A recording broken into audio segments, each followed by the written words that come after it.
ये नंदगांव वृंदावन के एक उपवन है।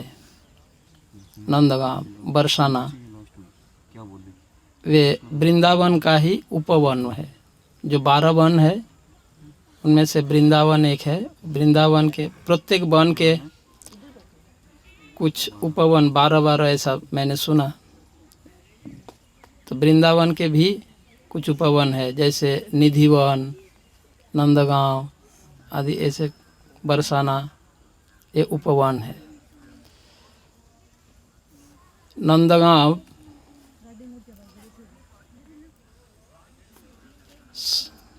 भक्ति रत्नाकर पुस्तक में नंदगांव के संबंध में इस प्रकार वर्णन आता है। स्कंद पुराण में भी नंदगांव की वर्णन आता है। स्कंद पुराण में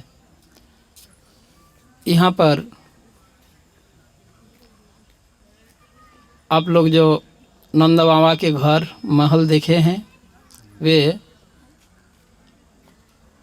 नंदीश्वर पर्वत के ऊपर स्थित है।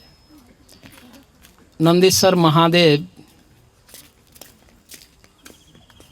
जो नंद बाबा के घर के जस्ट सामने नंदीश्वर महादेव जी की मंदिर है, आप लोग देखा? तो नंदीश्वर महादेव की प्राकट्य के संबंध में स्कंद पुराण में इस प्रकार वर्णन आता है।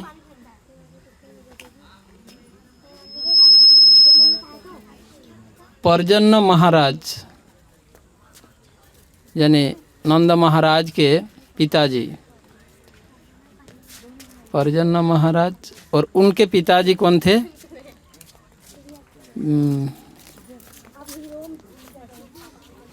एक भोज वंश के राजा थे, मैं नाम भूल गया। भोज वंश यदु वंश का ही एक ब्रांच है, जो महाराज यदु से जो प्रारंभ हुई, यादव का ही एक ब्रांच है। भोजराज पर्जन्य महाराज के पिता, उनके 2 पत्नियां थी, एक वैश्य पत्नी और एक क्षत्रिय पत्नी। वैश्य पत्नी के गर्भ से जो पर्जन्य महाराज का जन्म हुआ और उनके क्षत्रिय पत्नी के गर्भ से वसुदेव का जन्म हुआ। तो ये दोनों के पिता एक ही थे। न सॉरी, मैंने गलत बोला। पर्जन्य और सूरसेन, क्षत्रिय पत्नी के गर्भ से सूरसेन का जन्म हुआ जो मथुरा के राजा बने। या तो पर्जन्य महाराज इनको मतलब ये जो क्या नंदीश्वर महादेव को प्राप्त किए थे, और उसके पहले वज्रनाभ ने इस नंदीश्वर महादेव को यहाँ पे स्थापित किए थे। बाद में वे किसी को कुछ पता नहीं था, बाद में पर्जन्य महाराज को वो शिवलिंग यह नंदीश्वर महादेव को प्राप्त हुआ।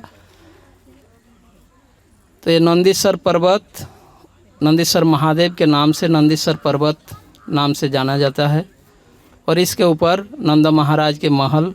आप मंदिर में क्या क्या विग्रह देखा पहले बताइए?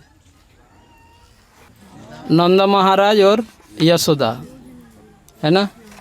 नंद महाराज के राइट साइड में कौन है? दाऊ जी है। और लेफ्ट साइड में दो सखाएं, मनसुखा धनसुखा, धनसुखा मनसुखा। फिर यशोदा मैया के राइट साइड में कौन है और लेफ्ट साइड में कौन है? कृष्णा है और लेफ्ट साइड में राधा रानी। राधा रानी के आगे लेफ्ट साइड में कौन है? रोहिणी माता। और रोहिणी माता के पास में कौन है? एक और विग्रह है, रेवती। यानी यह नंद महाराज के पूरा फैमिली, फुल फैमिली पिक्चर है। वहाँ पर सपरिवार विराजमान है। नंदीश्वर महादेव को भगवान को जब ये नंदीश्वर महादेव के संबंध में यह कथा है भक्ति रत्नाकर पुस्तक में। एक बार जब नंद महाराज यहाँ पर आकर यहाँ पे निवास करने लगे तो उस समय कृष्ण को दर्शन करने के लिए भगवान शिव जी नंदीश्वर महादेव यशोदा मैया नंद बाबा के घर पर दौर पर आए। पर उस समय शिव जी का रूप ऐसा था जैसे संपूर्ण शरीर में भस्म लिपटा हुआ था, लगा हुआ था, और बड़े बड़े जटा बाल, ऐसे जिस प्रकार अघोरी लोग दिखने में जैसे होता है, वो उनके यह दृश्य इस प्रकार देखकर यशोदा माता एक कोई मतलब एक प्रकार के भयभीत हो गई और भयभीत होकर उनको घर के अंदर आने के लिए मना कर दिया शिव जी को। शिव जी बहुत प्रार्थना किए यशोदा माता से, पर जैसे ही उनके इस रूप को देखकर रोहिणी माता यशोदा मैया ने क्या किया, बच्चों को कृष्ण बलराम को घर के अंदर भेज दिया और दरवाज़ा बंद कर दिया। शिव जी दुखी होकर अभी जहाँ वो नंदीश्वर जो मंदिर है घर से दरवाज़ा से बाहर आकर वहाँ पर बैठ गए और आके अपने मन को श्री कृष्ण की लीलाओं को स्मरण में नियोजित किया। जब भगवान शिव जी अपने मन को पूर्णतया श्री कृष्ण के दिव्य लीलाओं में स्थिर किया तो घर के अंदर से कृष्ण रोने लगा। इतना रोने लगा, वो रोते रोते तब यशोदा मैया सोचा कि वो चला गया होगा, कोई योगी और घोरी ऐसा समझा था। तो जैसे घर के बाहर लाए और शिव जी ने देखा कृष्ण को और कृष्ण चुप हो गए। फिर से घर के अंदर जैसे ले गए फिर से रोने लगे और बाहर लाए तो फिर चुप हो गए, रोना बंद हो गया। ऐसे 2-3 बार जब ऐसा किया तो यशोदा मैया ने देखा तो कि इस योगी के कारण, ऐसा ही शिव जी का एक और कथा है ब्रह्मांड घाट के चिंताहरण शिव जी की। वो इसके पहले की घटना चिंताहरण शिव जी की जब गोकुल में थे, जब नंदगांव में आए तो नंदीश्वर महादेव से भी ऐसा ही घटना हुआ। तो इस पर शिव जी तब माता यशोदा बहुत प्रसन्न हुए। उस योगी मतलब शिव जी के उस योगी के रूप में शिव जी थे, तो उनके कारण जैसे ही उन्हें देखते हैं तो कृष्ण रोना बंद कर देते हैं और घर के अंदर जाते ही वो रोने लगता है। तो इससे यशोदा माया बहुत प्रसन्न हुई, तो उन्होंने उस योगी की कुछ सेवा करना चाहा यशोदा माता ने कि मैं आपकी क्या सेवा कर सकती हूँ। तब भगवान शिव जी नंदीश्वर महादेव जी कहा कि मेरा एक प्रार्थना है, एक ही इच्छा है। क्या? आपकी इस छोटे बच्चे की थोड़ा उच्छिष्ट प्रसाद मुझे चाहिए, शिव जी ने कहा। तो यशोदा माता ने कृष्ण के भोजन के थाली से थोड़ा प्रसाद लाके उसको दिया और तब से उन्होंने कहा कि मुझे प्रत्येक दिन ये प्रसाद चाहिए, हर रोज, नंदीश्वर महादेव ने कहा। और उस समय से अभी भी भगवान को मंदिर में जो भी भोग चढ़ता है उसके बाद पहले नंदीश्वर महादेव को पास जाता है सर। तो इस प्रकार से नंदीश्वर महादेव जी वहाँ पर विराजमान है। नंद महाराज के घर में वहाँ पे यशोदा माता जहाँ दधी मंथन पट, वो मटका वो दिखाया, पंडा लोग दिखाया, आप लोगों को नहीं दिखाया। वहाँ पे एक पट है जहाँ पता नहीं वही मटका है या बाद में ऐसा रखा गया। तो एक मटका भी पहले देखा, मैं तो पिछले 2-3 साल से जाना बंद कर दिया। एक नहीं नंद बाबा का घर, बहुत परेशान हुआ था दूर से प्रणाम करता हूँ, अंदर नहीं जाता मैं। और हाँ, ये अपराध होने की डर से मैं नहीं जाता हूँ।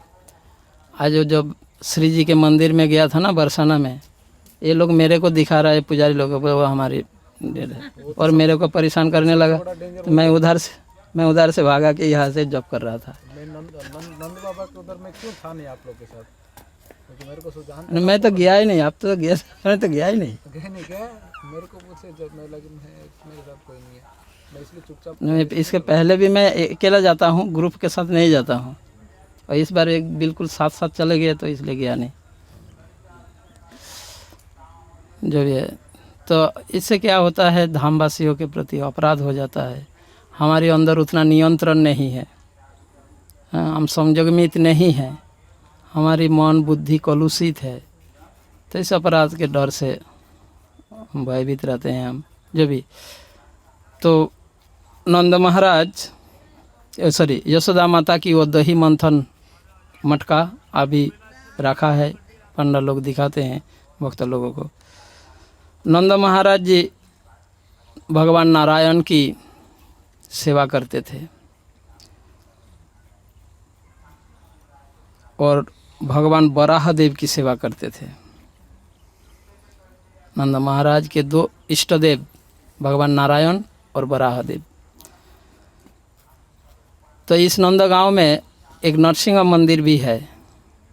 यदि हम नंदगांव परिक्रमा करेंगे तो ये दर्शन के लिए ये मिल जाता है। एक नरसिंह टेम्पल है, भगवान नरसिंह देव की मंदिर है। नरसिंह देव यहाँ पर इस प्रकार से आए। यह नरसिंह देव की विग्रह की सेवा करने के लिए गर्ग मुनि ने नंद महाराज को कहा कि कृष्ण के सुरक्षा के लिए, प्रोटेक्शन के लिए भगवान नरसिंह देव की आपको सेवा करना चाहिए, जो कृष्ण को प्रोटेक्ट करेंगे। और तब से नंद महाराज भगवान नरसिंह देव की सेवा करने लगे और वह नरसिंह मंदिर उस परिक्रमा मार्ग में ही आता है। नरसिंह देव मंदिर के पास यशोदा कुंड है। यशोदा कुंड, यशोदा मैया एवरीडे वहाँ पर स्नान करते थे और कभी कभी कृष्ण बलराम को लेकर उस कुंड में स्नान करते थे और कृष्ण बलराम जल क्रीड़ा करते थे एक दूसरे से, कृष्ण बलराम। और यशोदा मैया यह दृश्य देखकर बहुत खुश होते थे, आनंद होते थे, दिव्य आनंद उपभोग करते थे। उसके बाद हम जिस रास्ता से टेर कदम के पास आए, टेर कदम में रास्ता में जहाँ पे हमने टर्निंग लिया, उसके कुछ दूर पहले जहाँ से हम आए थे, लेफ्ट हैंड साइड में पावन सरोवर है। पावन सरोवर, यहाँ पर पावन सरोवर के तट पर सनातन गोस्वामी के भजन कुटीर और एक गौड़ीय मठ है पावन सरोवर में पास में। यह पावन सरोवर में नंद महाराज, यह भगवान श्री कृष्ण ने इस सरोवर को प्रकट किए।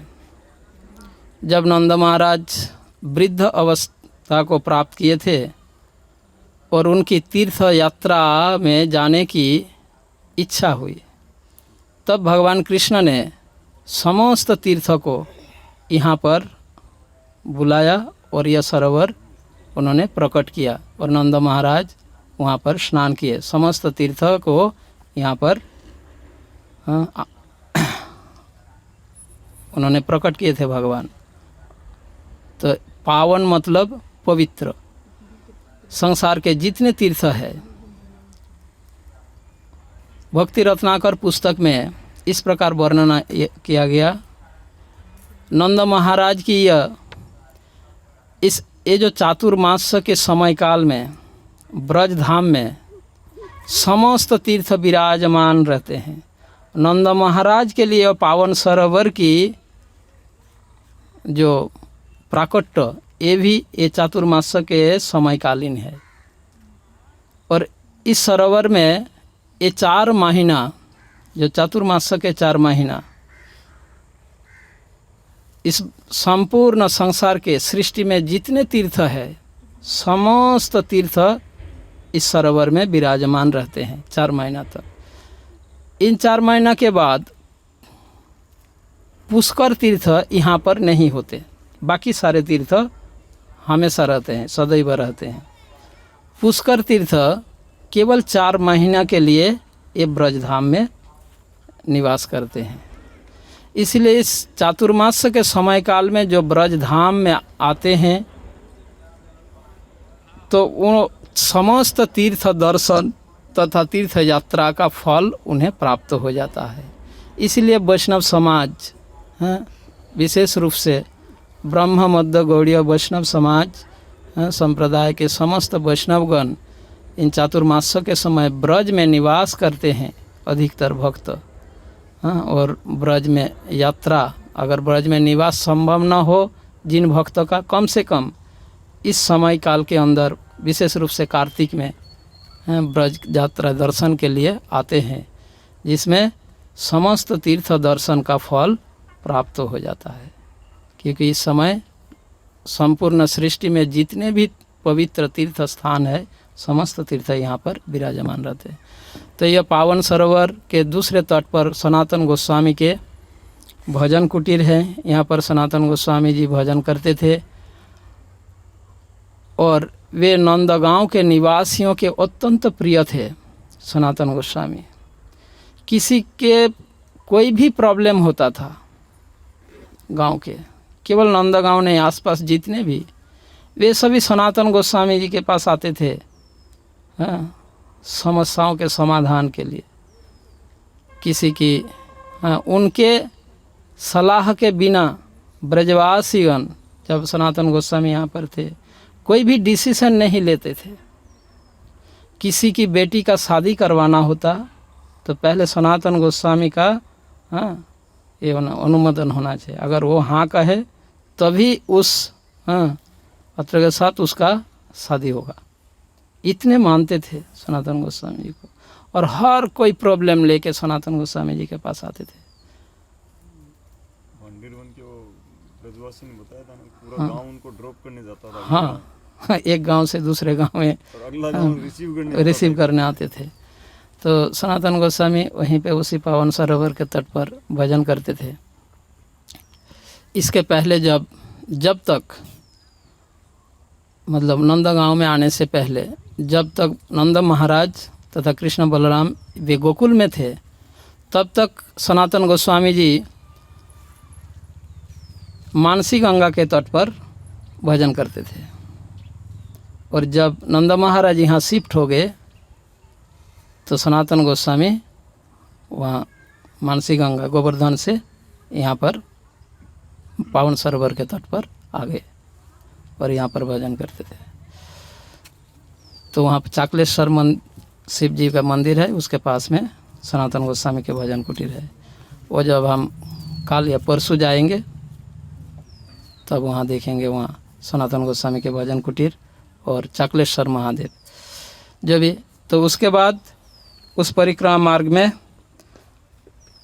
पावन सरोवर के थोड़ा आगे मतलब ज़्यादा से ज़्यादा 50 मीटर की 100 मीटर होगा, आते ही नंद महाराज के गौशाला, नंद बाबा का गौशाला है।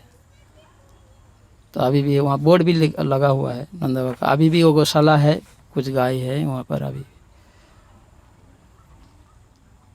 अब उसके बाद टेर कदम इधर आए, जिस स्थान पर टेर कदम की कथा ऑलरेडी यहाँ के महाराज से आप लोग सुने हैं।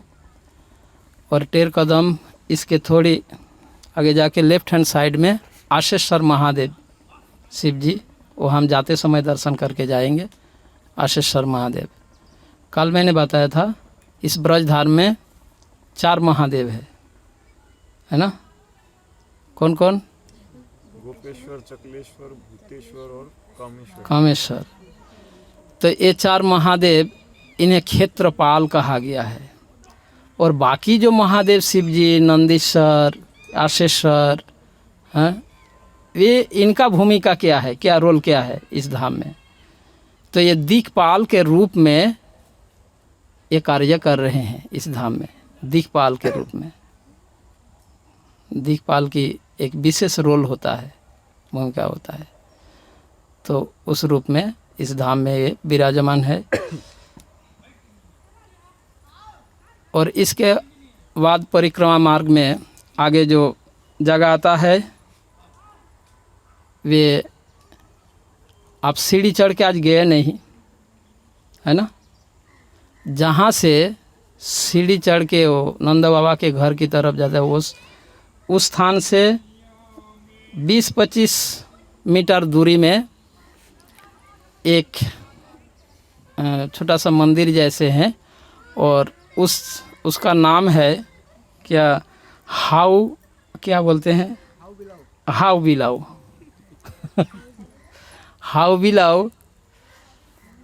हाउ बिलाव ये यशोदा माता के द्वारा दी गई यह नाम है, हाउ बिलाव।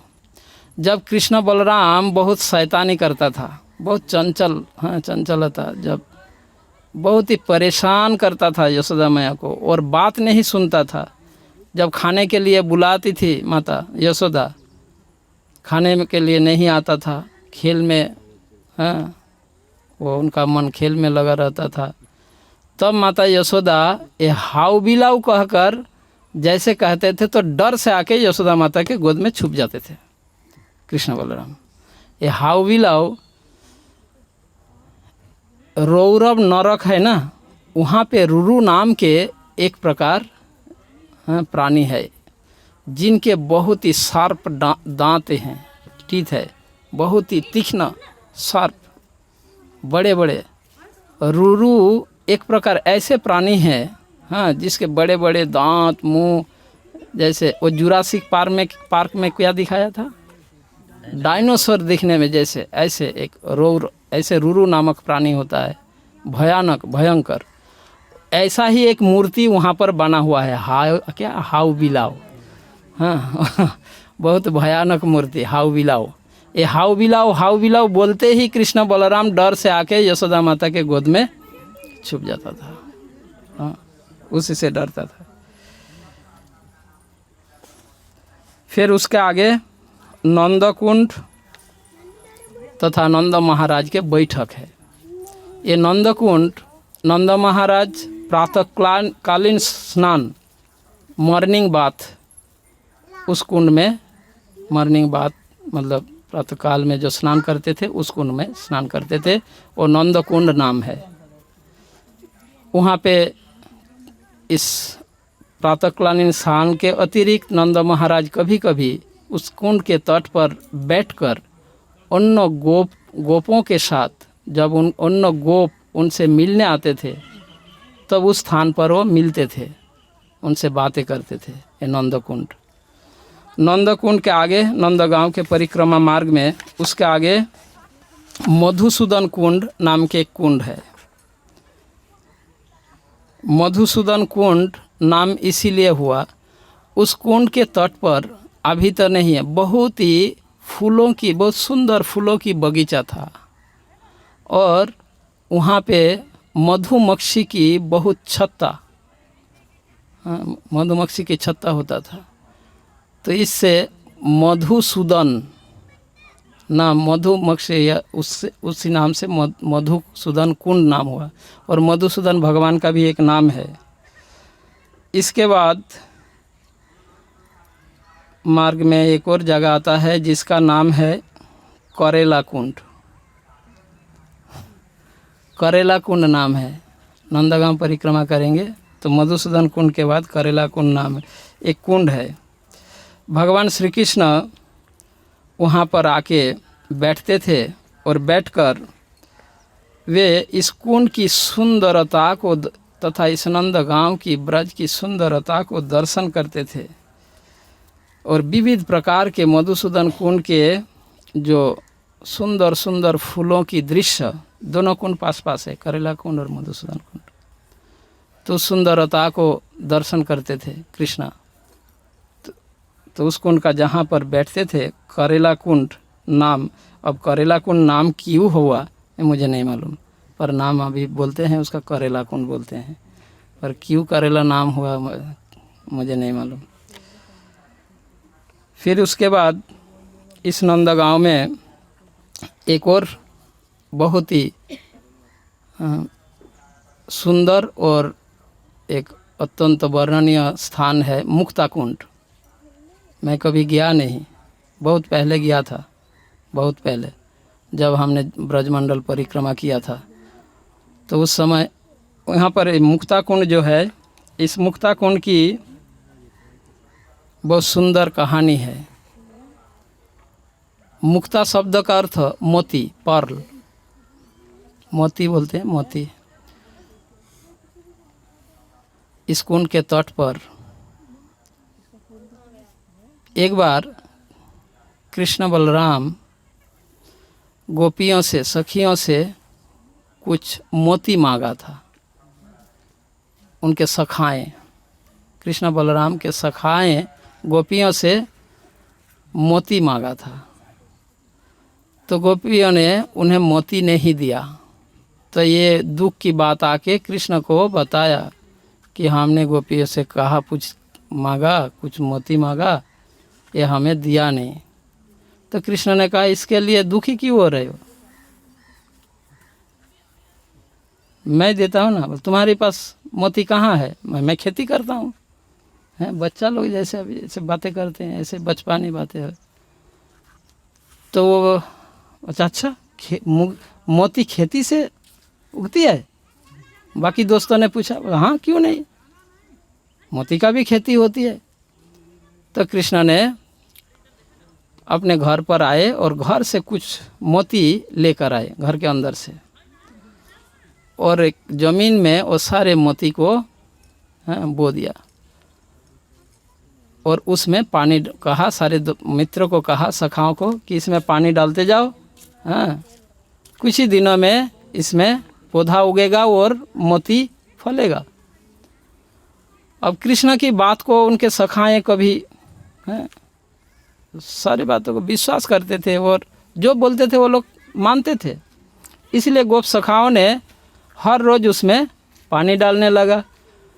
तो जब गोपियों ने पूछा करता था कि ये तुम लोग यहाँ पर पानी क्यों डाल रहे हो, तो सखा ने कहता था, हम खेती कर रहे हैं। किस चीज़ का खेती कर रहे हो? हम मोती का खेती कर रहे हैं। तो सभी लोग हंस हंस कर उसका मजाक उड़ा कर चला जाता था। और 2-4 दिन के बाद ही तो उस वहाँ से छोटे छोटे पौधा दिखने लगा। कुछ ही दिनों में पौधा बड़ा हुआ, फूल हुआ और फल, मोती फल भी फलने लगा। इतने मोती का फलन हुआ, फसल, तो सारे ये गांव के सारे निवासी देख के आश्चर्यचकित हो गए। और तब गोप सखाओं ने गोपियों से कहने लगे, राधा रानी आदि सारे गोपियों से कहने लगे, देखा तुमसे हमने 2-4 मोती मांगा था, दिया नहीं, अब देखो हमारी कितना मोतियाँ हैं। हाँ, हमने मोतियों का खेती किया, कितने सारी मोतियाँ। हरे कृष्णा, मुक्ता कुंड में। तब राधा रानी ने कहा, हम भी मोती का खेती करेंगे। तो राधा रानी सारे गोपियों को लेकर अब अपने पास जितने मोतियाँ थी गोपियों के पास, वो सारी मोतियाँ ज़मीन पे बो दिया। और बहुत दिन बीत गया, वो पौधा और उगा नहीं, और न पौधा उगा और उसमें न मोती आए। तो बाद में दुखी होकर कृष्ण बलराम के पास आए, अरे हमारी ज़मीन में ये पौधा उगी क्यों नहीं रहे? तो कृष्ण ने कहा, अरे तुम्हारी ज़मीन में कैसे पौधा उगेगा? ठीक है, तुम उगा नहीं पा रही हो, तुम्हें खेती करना आता नहीं, मेरे खेती से ले जाओ, चाहो तो मेरे खेती से ले जाओ। पर राधा रानी बहुत जिद्दी है, नहीं, तुम्हारी खेती से हम मोती नहीं लेंगे। ये बहुत सुंदर पास टाइम है, वो मोती कुंड है, मुक्ता कुंड। फिर आगे चलकर फिर से उस जगह में पावन सरोवर की तरफ आके मिलते हैं। हम उसी रास्ता से चलेंगे, पावन सरोवर की तरफ से फिसल पहाड़। अभी हम चलेंगे फिसल पहाड़, जहाँ पर कृष्ण बलराम अपने गोप सखाओं के साथ, अभी पार्क में होता है ना, उसको क्या बोलते हैं, स्लाइडिंग। वहाँ पर गोप सखाओं स्लाइडिंग करते थे। तो आप सभी जाके वहाँ स्लाइडिंग करो। हाँ, फिसल पहाड़ है, वहाँ भगवान फिसल खेलते थे। वहाँ पर भगवान के चरण चिन्ह भी है। अभी फिसल पहाड़ से थोड़ा उसके ऑपोजिट में भौमासुर की गुफा है।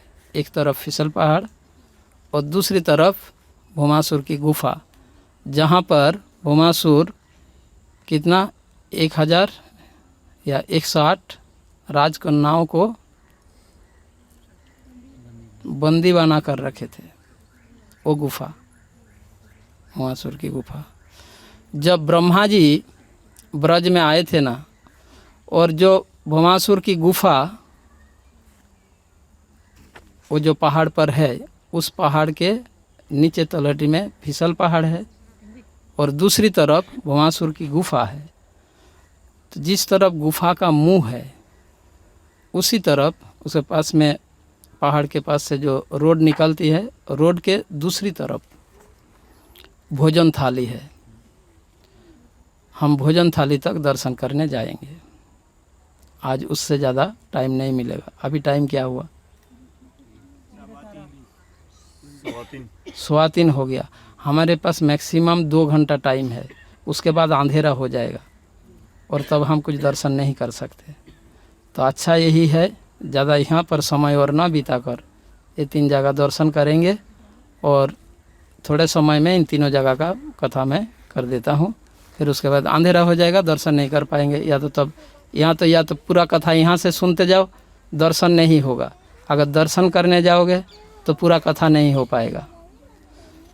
तो हमें दोनों ही करना है, तो इसीलिए हम थोड़ा थोड़ा दोनों करेंगे। ठीक है। भोजन थाली, वहाँ पर कृष्ण बलराम अपने सखाओं के साथ जब गोचारण को गायों को चराने आते थे, तो वहाँ पे अपने अपने घर से सभी सखाएँ भोजन लेके आते थे, गाय चराने आते थे और एक साथ बैठकर वहाँ पर भोजन करते थे।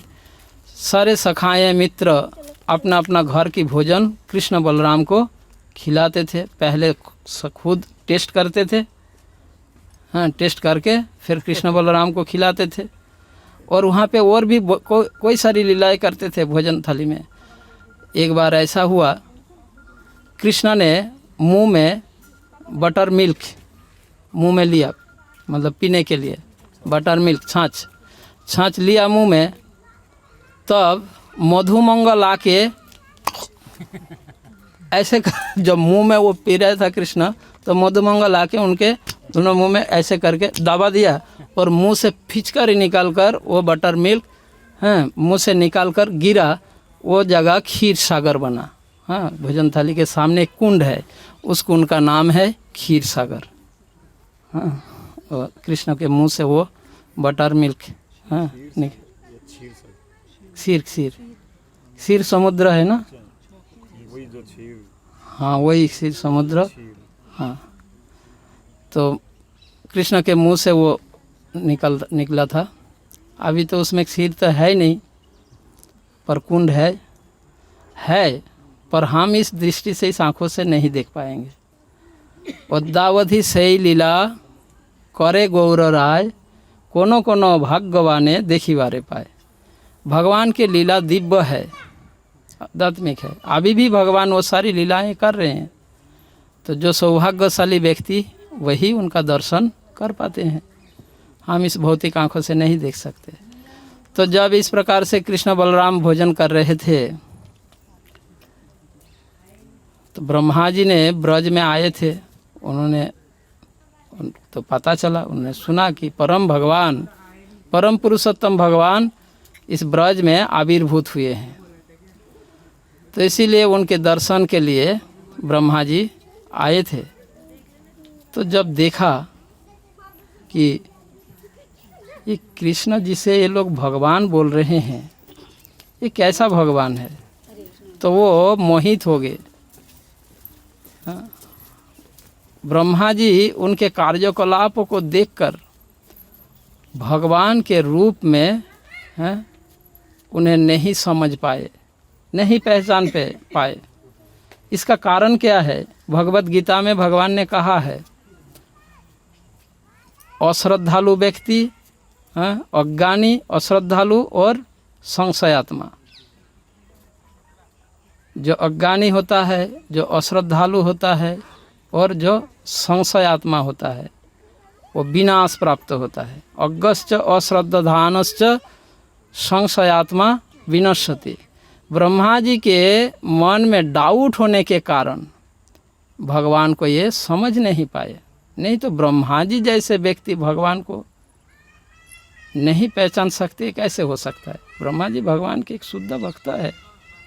तो भगवान की माया शक्ति उन्हें यह समझने नहीं दिया और संसार को यह शिक्षा देने के लिए कि अगर कोई भगवान के किसी कार्य में, किसी विषय में अगर संशय रखता है, डाउटफुल हो, तो भगवान के कार्यकलाप वो अनुभव नहीं कर सकते, नहीं समझ सकते। अतः श्री कृष्ण नाम आदि न भवेत ग्राह्यम इंद्रिय। भौतिक इंद्रियों के द्वारा भगवान के किसी विषयों को हम अनुभव नहीं कर सकते। तो ब्रह्मा जी की जब डाउट हुआ कि ये भगवान कैसे हो सकते, दूसरे का झूठा खा रहा है, गाय चरा रहा है, ये कर रहे हैं, वो कर रहे हैं, मस्ती कर रहे हैं, भगवान कैसे हो सकते? तो ब्रह्मा जी टेस्ट करने के लिए, अच्छा ये सच में भगवान है या नहीं, मुझे थोड़ा परीक्षण करना है। ये लोग भोजन में व्यस्त थे और ब्रह्मा जी ने उनके सारे गाय बछड़ों को चुरा कर उसी भौमासुर की गुफा, जो भौमासुर की गुफा तो बाद में, पर यह घटना मतलब भौमासुर जब वहाँ पे राजकन्याओं को छुपा कर रखे थे, तो उसके पहले की घटना ब्रह्मा जी उनके गाय बछड़ों को चुरा कर उस गुफा में छुपा दिया था, गुफा के अंदर। कृष्ण अंतर्यामी भगवान, सब कुछ उनको तो समझ आ रहा है। अब उसे छुपाकर ब्रह्मा जी अपने ब्रह्मलोक में चले गए। फिर थोड़ी समय बाद फिर वापस आए। ब्रह्मा जी का थोड़ी समय मतलब जैसे कोई व्यक्ति एक सामान को इधर उधर करके फिर थोड़ी चला गया, फिर आया। ऐसा ही ब्रह्मा जी हमारी पृथ्वीलोक से ब्रह्मलोक गए और आए, पर हमारे इस पृथ्वीलोक के टाइम में वो 1 साल बीत गया। ब्रह्मा जी के कुछ क्षण, मानो कोई 1-2 मिनट हो सकता है, 1 मिनट या 2 मिनट, इतने समय में 1 मिनट भी से उससे भी कम होगा। तो आके देखा वो गाय बछड़ा जैसा जो वो चुराया था वैसा ही चल रहा है, जैसे कि वैसे ही है। उन गोप सखाओं को न, इसके बीच में कोई एक और घटना है, मतलब कौन था वो, प्रलंबासुर है ना। जब प्रलंबासुर को मारने के लिए बलराम ने मारा था ना प्रलंबासुर को। बलराम जब प्रलंबासुर को बताते इधर दूसरे गोप सखाओं और गाय बछड़े, उसी समय ब्रह्मा जी उस समय इनको चुराया था। कृष्ण बलराम सखाओं के साथ नहीं थे, तो गाय बछड़े गोप सखाएं सभी को ब्रह्मा जी ने चुराकर गुफा में छुपा दिया था। और थोड़ी बाद वापस आके देखा वो सारी गोप सखाएं वही है, वही गाय बछड़े सब वही एज इट इज ऐसा है। तो उनका डाउट और बढ़ गया। फिर गुफा के अंदर गए, जाके देखा गुफा में जो था छुपाया, उसको बेहोश करके रखा था, ऐसा ही वो सब बेहोश पड़ा है गुफा के अंदर। गुफा से बाहर आके देखा, अरे बाहर भी है अंदर भी है, ये कैसे संभव? हाँ, तब उसको समझ आया कि ये कृष्ण सामान्य गोप बालक नहीं, यह परम भगवान है। और तब भगवान से वो क्षमा मांगने लगे। तो यह भोजन थाली के बाद, भोजन थाली से पहले भौमासुर की गुफा जो है, जो फिसल पहाड़ है, वहाँ से कामवन प्रारंभ होता है। ये वृंदावन और कामवन के बॉर्डर मान सकते हो, सीमा। फिसल पहाड़ से ही कामवन शुरू होता है, ठीक है, कामा डिस्ट्रिक्ट। अभी यह कामवन और वृंदावन के एंड में वृंदाकुंड आएगा। हम रास्ता से आपको दिखा देंगे, वो वृंदाकुंड है, हम वहाँ जाएंगे नहीं। ठीक है, बाकी वो 3 जगह जाएंगे। फिर भोजन थाली से थोड़ी आगे वो एक कुंड है, धर्मकुंड। धर्मकुंड जहाँ धर्मराज जब पांडवों ने वनवास में थे तो ये कामवन में कुछ समय तक रुके थे। कुछ समय नहीं, कोई वर्ष, शायद 1-2 साल इसी कामवन में रहे वनवास काल में। तो उस समय जब चारों पांडवों ने जब जल लेने के लिए आए थे, पहले सहदेव आए, फिर क्वेश्चन पूछा, एक यक्ष के रूप में धर्मराज वहाँ पर उनको पहले सहदेव से पूछा कि पहले प्रश्न का उत्तर दो, अगर मेरे प्रश्न के उत्तर दिए बिना जल पियोगे तो तुम मर जाओगे। पर सहदेव इतने प्यास के कारण इतना पीड़ित था तो उन्होंने वो पानी पी लिया और वो भी बेहोश हो गए, मर गए। तो एक एक करके चारों पांडव जब बेहोश होकर पड़ा रहेगा और युधिष्ठिर महाराज ढूंढते हुए फिर अंत में आएंगे, तो युधिष्ठिर महाराज के धर्मराज का जो वार्तालाप हुआ था वो धर्मकुंड वहाँ पर है। और उससे थोड़े अंदर जाके युधिष्ठिर महाराज जहाँ रहते थे वो एक 84 खंबा, वहाँ के कामवन के 84 खंबा, गोकुल में भी 84 खंबा है, जहाँ वहाँ पांच पांडव जहाँ रहते थे कामवन में, वहाँ पे जगह का नाम भी 84 खंबा है। तो वहाँ पे रहते थे वो युधिष्ठिर महाराज, पांडव 5 भाइयों के साथ वनवास में जब थे, वो जगह है। इसके अतिरिक्त कामवन में विमला कुंड, कामेश्वर महादेव, और जयपुर के राजा जब वृंदावन से जयपुर में सारे विग्रह को लेके जा रहे थे तो ये कामवन होकर ही गए थे। एक्चुअली कामवन राजस्थान के अंतर्गत, यूपी का नहीं, कामा डिस्ट्रिक्ट राजस्थान में आता है, ये राजस्थान के हैं। तो वो यहाँ पे राजा कुछ दिन वहाँ पर रुके और सारे विग्रह को वहाँ पे कुछ दिन तक सेवा पूजा चला। इसीलिए मदन मोहन, गोविंद, गोपीनाथ जी सारे मंदिर कामवन में है। और वो सारे विग्रह, प्रतिभू विग्रह, मूल विग्रह राजा ले गए, फिर प्रतिभू विग्रह, इतने दिन सेवा हुआ, यहाँ के लोग हैं भगवान के विग्रह के प्रति अटैचमेंट हो गए, इसलिए राजा ने फिर से विग्रह बनाकर वहाँ रखा वहाँ के निवासियों के लिए। तो इसलिए सारे मंदिर भी कामवन में है। पर सारे विग्रह ले गए, केवल वृंदा देवी यहीं पे रह गए। वे राजा को स्वप्न में दर्शन देके यह कहा वृंदा देवी कि मैं ब्रज छोड़कर नहीं जाऊंगी। वृंदा देवी की एक ही मंदिर है इस ब्रज में, वो है कामवन में वृंदा देवी की मंदिर, और एक ही विग्रह है और कहीं नहीं है। तो कामवन में वो बहुत कुछ मैंने कल बताया था। कामवन केवल दर्शन करना हो, हमारी परिक्रमा मंडली कामवन में ही 6 दिन तक घूरता रहता है, 6-7 दिन। कामवन में बहुत से जगह है दिखने का, तो एक दिन में कामवन में क्या दिखेंगे। ऐसे टच करके जाएंगे तो भी सुबह से लेकर शाम तक हो जाता है, तो ठीक से दर्शन नहीं हो पाता। और थोड़ी दूर दूर केदारनाथ, बद्रीनाथ, ये आदि सब कुछ भी भगवान इस ब्रज धाम में सारे तीर्थों को प्रकट किए। केदारनाथ, बद्रीनाथ, गंगोत्री, यमुनोत्री, उत्तराखंड में जो भी है ये सभी धाम यहाँ पर भी है, वो सारे कामवन में है। वो बहुत दूर दूर है। केदारनाथ के पथ में चरण पहाड़ी है।